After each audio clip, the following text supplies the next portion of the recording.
तो question number 15 देखते हैं। अमोनिया कंपाउंड है, डिसोसिएट हो रहा है, टेम्परेचर दिया है। तो टेम्परेचर आपको 300 केल्विन दिया है और ये अमोनिया डिसोसिएट हो रहा है। यहाँ पे एक बार लिख लेते हैं, अमोनिया का कंपाउंड है NH4CO NH2 सॉलिड और ये डिसोसिएट हो गया, ये गैसेस है और ये CO2 गैस है। इक्विलिब्रियम का प्रेशर दिया, तो ये इक्विलिब्रियम अटेन कर गया अपन प्रेशर एट इक्विलिब्रियम। ये तो सॉलिड है, इसका कुछ लेंगे नहीं, इसका 2 मोल्स ले लेंगे, मतलब 2x ले लिया, ये x ले लिया। अब ये प्रेशर एट इक्विलिब्रियम दिया है, मतलब ये ऐड करने से 2x plus x is equal to 2.25, तो x की वैल्यू आएगी 3x is equal to 2.25, x is equal to 3 से डिवाइड करो तो 75 3 जा 225, तो ये x की वैल्यू आएगी। अब यहाँ पे ये प्रेशर अपन इक्विलिब्रियम पे कैलकुलेट करेंगे, 2 इंटू 0.75 मतलब 1.50 हो जाएगा और ये 0.75। अब Kp की वैल्यू यहाँ से अपन निकालेंगे। Kp मतलब डायरेक्टली मैं कर रहा हूँ प्रेशर ऑफ दिस, इसका स्क्वायर होगा है ना, प्रेशर ऑफ NH3 का स्क्वायर मल्टीप्लाई होगा क्योंकि उधर पे प्रोडक्ट है दोनों, इसका प्रेशर। तो ये अपन ले लेंगे 1.5 का स्क्वायर इंटू 0.75। तो ये जब कैलकुलेट करेंगे अपन तो लगभग वैल्यू 1.5 इंटू 1.5 इंटू 0.75, तो इसको Kp की वैल्यू है ये 15/10 कर लेते हैं, 15/10 एंड ये 75/100 हो जाएगा। अब यहाँ से अपन डिवीजन कर लेते हैं, 5 3 जा 5 2 जा 5 3 जा 5 2 जा 5 25 से डिवाइड कर लेते हैं, 25 3 जा 25 4 जा, तो ये आ गया अपना 27 बाई ये 16 आ गया, 16 2 जा 32 मतलब 2 के आसपास नहीं आएगा, 16 1 जा, तो ये 16 ये कितना आएगा 13 आएगा, 137 जा, तो यहाँ पे आपका आएगा 7। ठीक है, तो Kp की वैल्यू अपने पास आ गई है, Kp is equal to 1.7 Kp atmosphere रहेगा। अब यहाँ पे इसका यूनिट डेल्टा एन जी के हिसाब से लगेगा, तो डेल्टा एन जी 2 और 1 3 3 माइनस 1 है ना, delta n g 2 plus 1 minus 0 मतलब 3 आएगा, मतलब क्यूब आ जाएगा। दिस इज, लेकिन पूछा क्या केसी पूछा है, तो यहाँ से अपने को ये समझ में आएगा कि Kp is equal to KC RT का पावर डेल्टा एन। तो Kp आपको मिल गया है, Kc की वैल्यू फाइंड करना है, R कितना लेंगे। अब यहाँ पे एटमॉस्फेयर है तो 1/12 मतलब 0.082 वाला वैल्यू, और टेम्परेचर कितना है 300 का क्यूब, तो 1.7 इंटू 1/12 इंटू 300 का क्यूब, ऐसा नहीं होगा, तो कैलकुलेशन करना पड़ेगा इसमें, 1.7 Kc into 1/12 into 1/12 into 1/12 into 300, 3 बार आएगा, 300 का क्यूब लेते तो ये 12 इधर सब इसके साथ आएंगे और 300 का क्यूब नीचे आएगा, एंड ये आपको देगा Kc की वैल्यू। तो ये आप कैलकुलेट करोगे तो यू विल गेट Kc की वैल्यू एज, आप ये कैलकुलेट करके देखेंगे, Kc की वैल्यू आएगी 1.14 इंटू 10 का पावर -4 के आसपास वैल्यू आती है इसकी। तो ये ऑप्शन आपका पहला वाला इसमें करेक्ट होगा। ठीक है, पहला वाला ऑप्शन इसका करेक्ट ऑप्शन रहेगा। अब अपन आगे चलते हैं नेक्स्ट वाला, इसको हटा रहा हूँ, नेक्स्ट क्यों नहीं जा रहा है, ओके।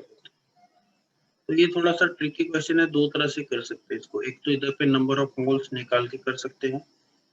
अब देखते क्या है, 10 ग्राम कैल्शियम कार्बोनेट CaCO3 दिया है, इसको हीट किया है 300 और केल्विन पे, और इसका वॉल्यूम दिया, वॉल्यूम क्या हो जाएगा फिर 500 डिवाइडेड बाय 1000 मतलब 0.5 लीटर हो गया और ये टेम्परेचर हो गया 400 केल्विन, है ना। अब ये इसके गिवन मास है, ठीक है। तो अब यहाँ पे वॉल्यूम दिया है, टेम्परेचर दिया है और ये प्रेशर इक्विलिब्रियम कांस्टेंट दिया है प्रेशर में, मतलब केपी की वैल्यू दे दी है इसने 2 atm। ओके, तो क्या बोल रहा है, the weight of CaCO3 left undecomposed, मतलब क्या होता है जब वो रिएक्शन हो रहा होगा, रिएक्शन ऐसा होगा, डिकम्पोज हो रहा है तो ये सॉलिड ही रहता है आपका, ये होता है CaO, ये भी सॉलिड में, और ये अच्छा यहाँ पे गैस दिया सॉलिड, तो प्रिंटिंग मिस्टेक होगी। हाँ, तो केपी दिया तो यहाँ से केपी की वैल्यू अपन एक निकाल सकते हैं। पहली बात तो केपी की वैल्यू क्या होगी, Kp is equal to pressure of, sir gases ये है, गैसेस के लिए अपन प्रेशर को कंसिडर करते हैं, तो केपी की वैल्यू 2 है, तो प्रेशर ऑफ CO2 कितना आ गया अपने पास, CO2 का प्रेशर क्या आएगा, ये आ गया। अब अपन यहाँ पे प्रेशर भी आपके पास में है, वॉल्यूम भी है 0.5 लीटर, टेम्परेचर भी है 400, तो नंबर ऑफ मोल्स इससे भी निकाल सकते हो, PV is equal to nRT। तो इधर पे number of moles PV upon RT is equal to n। Pressure है आपका, वैल्यू रखो 2, प्रेशर कितना है 2 है, और वॉल्यूम कितना है 0.5, और R की वैल्यू यहाँ पे ATM है तो 1/12 लिख रहा हूँ, 1/12, और टेम्परेचर कितना दिया है 400, तो इधर से n की वैल्यू कैलकुलेट होगी, तो ये 12 ऊपर चला जाएगा, राइट, डिवाइडेड बाय 400। तो ये 0.5 को मैं थोड़ा सा एडजस्ट कर रहा हूँ, आप लोग 0.5 को मैं क्या लिखता हूँ, 5/10 लिखता हूँ, ठीक है, तो इससे कुछ होगा नहीं। अब ये यहाँ पे 4 के टेबल में 4 3 जा 4 10 जा जाएगा, 4 मतलब 400, और कुछ कट रहा है क्या, ये 5 से कट जाएगा, ये 520 जा, और कुछ कट रहा है, ये 10 जा आ गया, मतलब इससे क्या होगा 3 डिवाइडेड बाई 100, मतलब 0.03 आ गया moles. Number of moles n की वैल्यू आ गई आपके पास 0.03। अब यहाँ से एक बार आपने नंबर ऑफ मोल्स एक गिवन डेटा से निकाल लिए, अब आपको क्या निकालना है जरा देखो, नंबर ऑफ मोल्स निकाल लिए तो सिंपल सा लॉजिक है। अब नंबर ऑफ मोल्स पता है आपको, तो मोल्स क्या होता है, मास अपॉन मॉलिक्यूलर मास होता है, ठीक है। तो हम मॉलिक्यूलर मास इसका CaCO3 का निकाल सकते हैं, CaCO3 कैल्शियम का 40 होता है, इसका 12, इसका 48, इसको 2 दे तो 50 ये, और ये 50, मतलब 100 ग्राम इसका मॉलिक्यूलर मास हो गया। तो जरा देखो मास कैसे निकल, मोल्स पता आपको 0.03, मॉलिक्यूलर मास से मल्टीप्लाई किया तो मास ऑफ CaCO3 है ना, ये CaCO3 का मास हो गया, तो ये कितना आ रहा है, इसको मल्टीप्लाई कर सकते हो आप, और 2 जीरो आएंगे, मतलब 3 ग्राम आएगा, 3 ग्राम मास है, 3 ग्राम मास ऑफ CaCO3 आएगा, ठीक है, 3 ग्राम मास आ गया। अब वो बोल रहा है कितना,